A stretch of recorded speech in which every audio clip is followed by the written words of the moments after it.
The great oil shock. ഇതാണ് ഒറ്റ വരിയിൽ പറഞ്ഞാൽ ലോകം അഭിമുഖീകരിക്കുന്ന ഏറ്റവും വലിയ വിപത്ത്.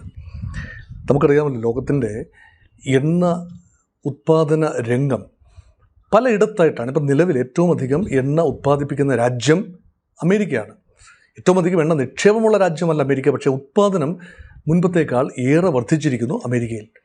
പക്ഷെ അമേരിക്കയ്ക്ക് എത്ര വർദ്ധിപ്പിച്ചാലും ഗൾഫിൽ നിന്നുള്ള എണ്ണ വരവ്, പേർഷ്യൻ ഗൾഫ് കടന്ന് ഹോർമൂസ് കടലെടുക്ക് കടന്നുള്ള എണ്ണ വരവ് പൂർണ്ണമായി നിലച്ചാൽ അമേരിക്കൻ എണ്ണ കൊണ്ട് മാത്രം നിൽക്കാനാവില്ല. അതുകൊണ്ട് കൂടിയാവണം റഷ്യൻ ഓയിൽ റിലീസ് ചെയ്യേണ്ടത് ഇപ്പോൾ അമേരിക്കയുടെ ആവശ്യമാണ്. കാരണം അമേരിക്കയുടെ ഒപ്പം നിൽക്കുന്ന സുഹൃത്ത് രാജ്യങ്ങൾ തന്നെയാണ് ഏറെ എണ്ണയെ ആശ്രയിക്കുന്നത്.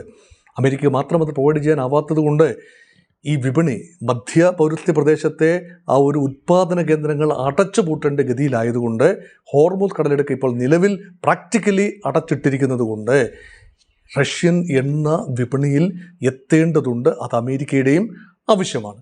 പക്ഷേ ഇതെല്ലാം ഉണ്ട് എങ്കിൽ പോലും ഗൾഫ് അടച്ചിടുമ്പോൾ ഏറ്റവും അധികം എണ്ണ ഉത്പാദക രാജ്യങ്ങളിൽ ചിലത് ഗൾഫിലാണ്.